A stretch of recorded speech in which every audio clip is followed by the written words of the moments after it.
Pán pavúk. U pavúkov bolo po obede. Pani odpratala zo stola zvyšky, umyla riad a uložila pavúčence spať. Domáci pán vyklepal špik z mušacieho stehienka a kázal si ho odložiť na večeru. Potom vyšiel obzrieť si sieť a ak by bolo treba, tak aj poopraviť. Zdalo sa mu totiž, že sa jej cez obed niečo dotklo. Navykol si už zaznamenávať každý i ten najmenší jej záchvev. Mal pravdu.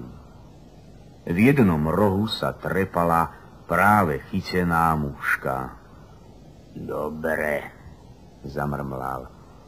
Len sa háč, veď ťa to prejde.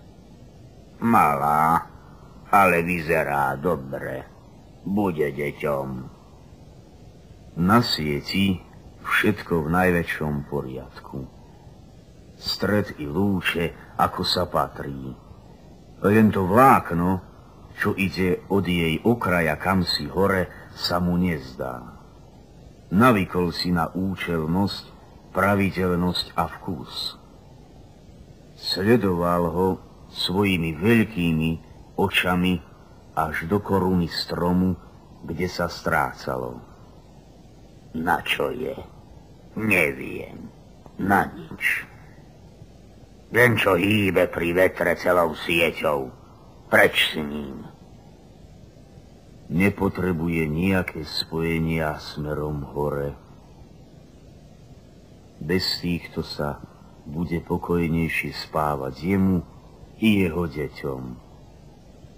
Oprel sa oň predným párom nôh a energicky ho prehryzol. Ale v tom už aj letel dole hlavou.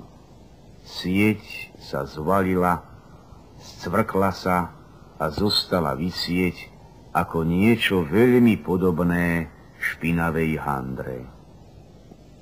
V kuchyni zhrkotali poumývané hrnce a taniere a pani Pavúková zúfalo zachraňovala pavúčence, ktoré sa vysypali z postielok a hrozne nariekali. Keď sa pán Pavúk prebral z mrákot, húčalo mu ešte v hlave, ale už sa dalo ňou rozmýšľať. Najprv sa zamýšľal nad príčinou katastrofy, nad tým, ako k nej došlo.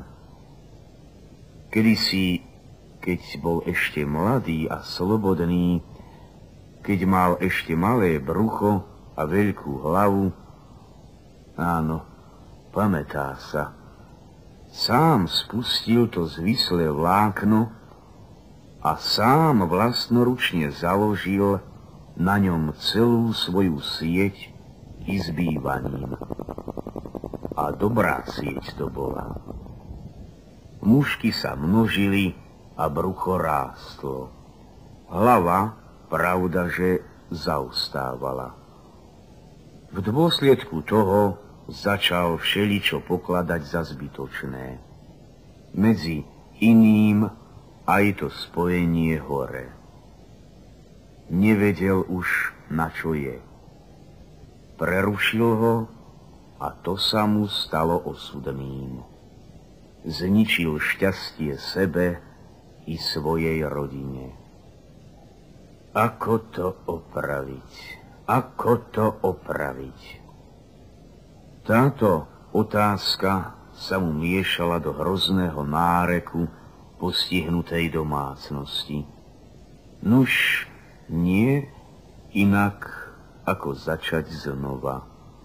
A presne tým istým spôsobom, ako kedysi, a to znamená vydriapať sa hore, tam sa riadne pripevniť, ukotviť, na pevnom zvislom vlákne postaviť novú sieť, na sieti nové rodinné šťastie a dať si v budúcnosti pozor, byť múdrejším a nepokladať to, čo je najhlavnejšie, za zbytočné.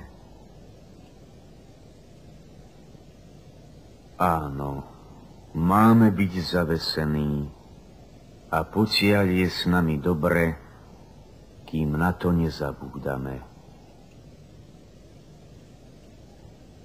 Vstal, aby porozprával žene, na čo pri svojom rozmýšľaní prišiel, a aby potešil deti novou nádejou.